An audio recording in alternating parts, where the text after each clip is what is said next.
Player से ज़्यादा मेरा मैनेजमेंट के लिए मैसेज है कि आप जो है ना प्लेयर्स को टैलेंट जो है ना वो बार बार नहीं आता। मैं अपनी बात नहीं कर रहा, कोई भी हो, टैलेंट की कदर करनी चाहिए।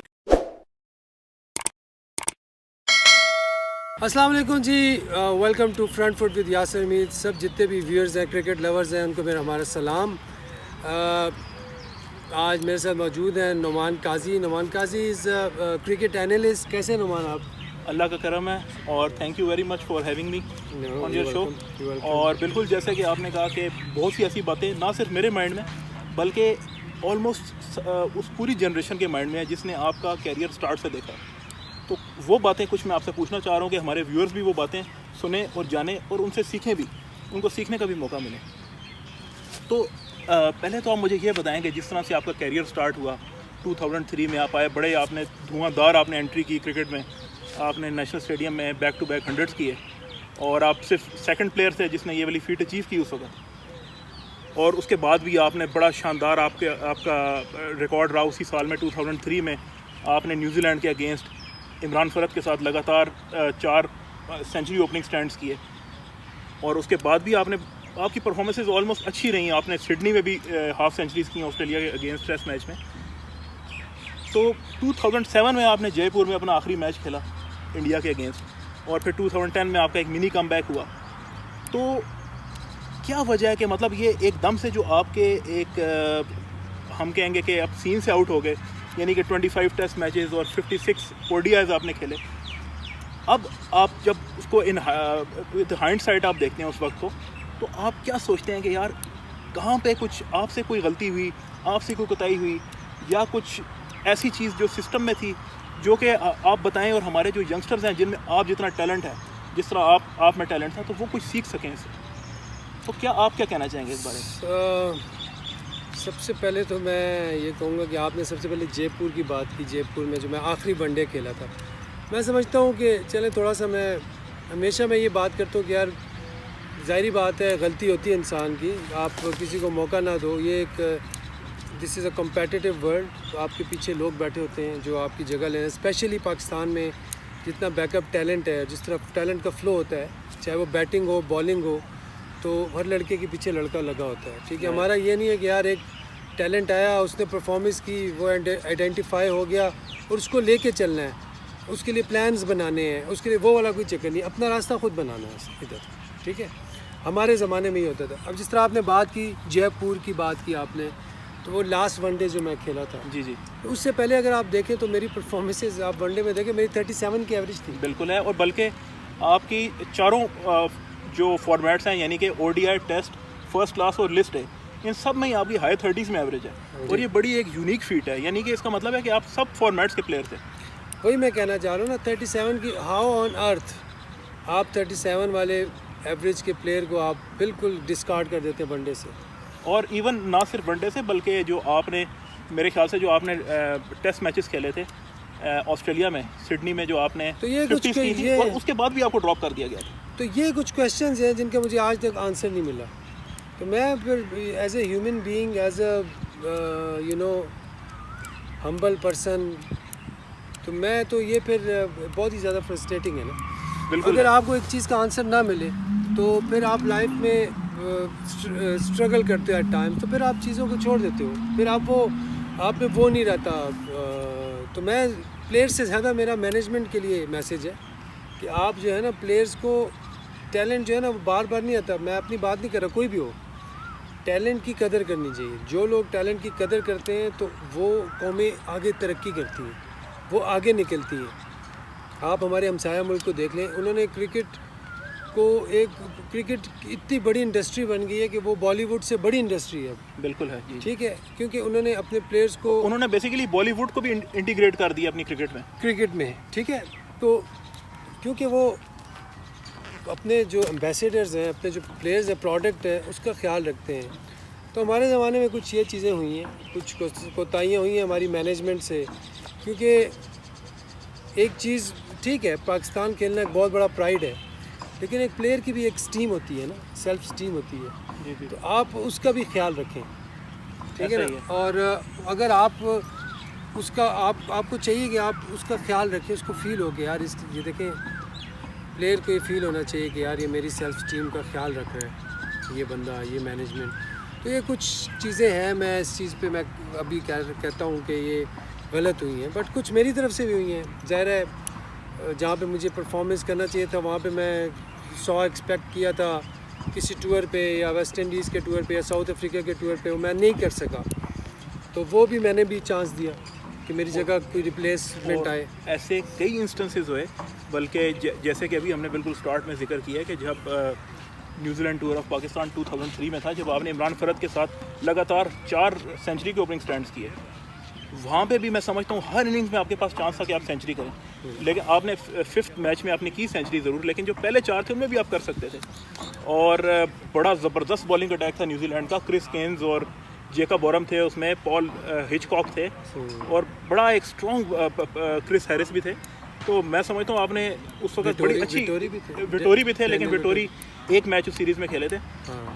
अब कहने का मकसद ये है कि वो जो वक्त था 2003-4 का, जब आप पीक पे थे अपने कैरियर के, ये हमेशा मैं आपको माजी में भी बात कह चुका हूँ, अपने व्यूअर्स को भी बता दूँ, मैं हमेशा इनको यही कहता हूँ कि वो वक्त ऐसा था जब आज का जो सबसे बड़ा लेजेंड है विराट कोहली, वो उस वक्त हार्डली कोई 13-14 साल का होगा, और वो शायद इनकी बैटिंग देख के, शायद नहीं यकीनी तौर पे इनकी बैटिंग देख के ख्वाब देखता होगा कि मैं एक दिन जाके अपने कंट्री को रिप्रेजेंट करूँगा। और आज आप देखेंगे वो किस लेवल पे है। इनके पास जो शॉट्स थी वो मेरे ख्याल से विराट कोहली से भी ज़्यादा थी उस वक्त के हिसाब से। वो अलग बात है कि कोहली अपने हार्ड वर्क से इतना बड़ा प्लेयर बन गया। अब आपसे मैं ये सवाल पूछना चाहता हूँ कि जितना आपका कैलिबर था, जितना आपका टैलेंट था, आप समझते हैं कि जो आपकी हाई 30s में या मिड 30s में एवरेज थी, क्या वो उसको जस्टिस करती है?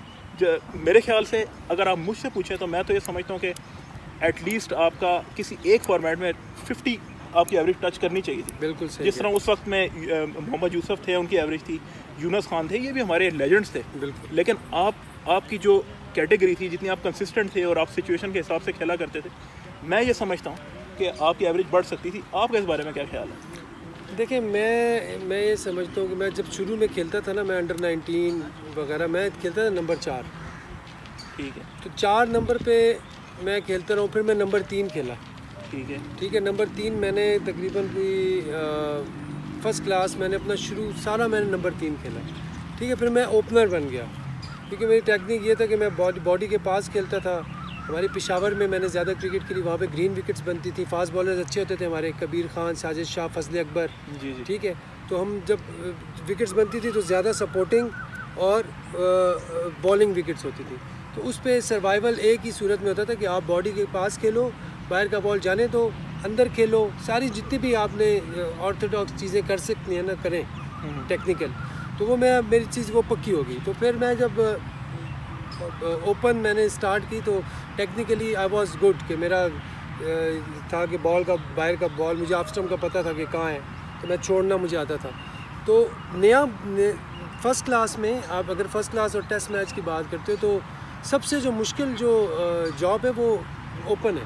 बिल्कुल, क्योंकि नया बॉल आप खेल रहे हो। जी। ठीक है। फिर जब इंटरनेशनल क्रिकेट में आते हो तो उधर आपको शॉट्स बनानी पड़ती हैं। ठीक है। आपको बॉलर बॉल मुंह में नहीं देगा या शॉर्ट पिच नहीं देगा, आपको खिंचे हुआ बॉल करेंगे। तो खिंचे हुए बॉल को आपने पॉइंट ऑफ कांटेक्ट अपना सही रख के, हेड पोजीशन सही रख के, और उसको जिस तरह मैं ऑन द अप मारता था शॉट। जी। ठीक है। तो वो मेरी ड्राइव इतनी अच्छी होती गई कि वो मैं बना के मेरा वो सारा वो जो था ना वो बायो मैकेनिक्स, वो मेरी अपनी एक वो थी, एक फ्लो होता था। और ये जो आपकी कवर ड्राइव थी, ये मैं समझता हूँ कि one of the best ever by Pakistani batsman थी। और अगर आप हाईलाइट्स वगैरह देखें जो 2004 इंडिया की सीरीज़ थी, उसमें मैं ये समझता हूँ कि इंडिया का बेस्ट एवर बॉलिंग अटैक था।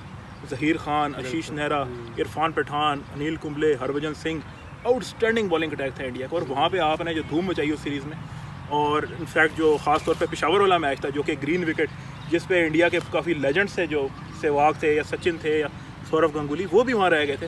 आपने उधर आके परफॉर्मेंस दी, और वहाँ पे जो इंडिया का सबसे न्यू कमर और एक हम कह लें कि नोविस बॉलर था इरफान पठान, वो भी उस मैच में 90 माइल्स पर आवर पे बॉल कर रहा था। अभी भी आप हाईलाइट्स देखें तो एक आपने ड्राइव की है कवर में जो 90 माइल्स पर आवर पे इरफान पठान ने बॉल की। तो ये वाकई में आपका एक बहुत बड़ा एक प्लस मार्क था इसमें। लेकिन क्या आप ये समझते हैं कि आप जिस तरह भी आपने कहा कि आप ओपन करना एक मुश्किल जॉब है, तो क्या आप ये समझते हैं कि आपको 1 डाउन या 2 डाउन ही खिलाया जाता तो शायद वो बेहतर होता आपके कैरियर के लिए? एग्जैक्टली बिल्कुल मैं यही कहना चाह रहा हूँ, क्योंकि इंटरनेशनल क्रिकेट में नया बॉल सबसे मुश्किल था। एक तो बॉलर्स बहुत अच्छे थे, ठीक है, जगह पे बॉल करते थे, दोनों स्विंग करते थे, तो बाय द टाइम या तो हम सेट हो जाते या जल्दी आउट हो जाते थे। जी जी जी। तो मिडल ऑर्डर में ये होता था कि मिडल ऑर्डर जो भी खेला है तो वो उसको एक प्लेटफॉर्म बनाया मिल जाता था, ठीक है। फिर वहाँ पे सबसे इम्पॉर्टेंट चीज़ ये थी कि how you hold your self, how you pressure को किस तरह आप सस्टेन करते हो, बर्दाश्त करते हो उस वक्त की सिचुएशन को। तो वो हमारे मोहम्मद यूसुफ, यूनुस खान, इन्होंने बहुत ज़बरदस्त किया, और वो जो रोल उन्होंने प्ले किया, नो डाउट। बस देखें हर बंदे की अपनी जगह होती है, तो उन्होंने वो उधर थे, हम इधर फिट हुए, ठीक है, तो उन्होंने वो अचीव किया, ठीक है, 10,000 किए, हमने भी चलो थोड़ा बहुत किया, टच किया, कुछ तो कुछ हाथ लगा के हम भी वापस आए।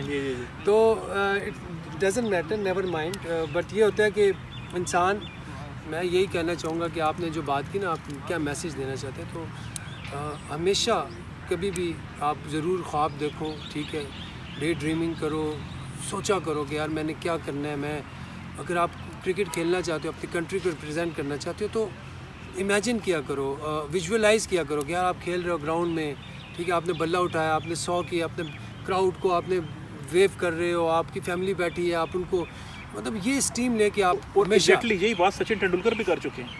मैंने उनके भी इंटरव्यू में ये बात सुनी, वो भी ये बात के बड़े मैचेस से पहले स्लीपलेस नाइट्स होना, और वो सोचते रहना मैच के बारे में, कि मैच में क्या करना है, और ख्वाब में भी देखते रहना, मतलब ये पैशन होता है। अब सचिन तेंदुलकर ने 10 साल तक ये प्रैक्टिस की है, मैं अगर खेलूँ मैं 2 साल तक ये चीज़ की है, ठीक है, जितने रन मैंने किए हैं। इसी तरह होता है कि आप जितना अपने, it all depend on your discipline, आप किस तरह, how discipline you are, this is very important कि आपको डिसिप्लिन का ख्याल रखना, अपनी timing, sleep is very important, good diet, कि आपका स्टमक जो है उसमें हेल्दी डाइट रहे। ये जितने भी स्पाइसेस वगैरह हैं, please try to avoid these spices, क्योंकि ये आपको, आपके अंदर एक अजीब से वो कैफियत लाती हैं, कभी एंजाइटिक करती हैं, सिचुएशन से डरना शुरू हो जाओगे। तो अच्छी लाइट फूड लो, फ्रूट्स, सब्जियां, ठीक है, तो जितनी बड़ी सिचुएशन आएगी आप बड़ा इसमें लाइट फील करोगे, बड़ा इजी फील करोगे, आप इंजॉय करोगे उसको। तो इंशाल्लाह Numan, thank you very much, बहुत अच्छा लगा आपसे बात करके। Been a pleasure being here on your show. नहीं, यू वेलकम, और इंशाल्लाह वी विल डू अगेन।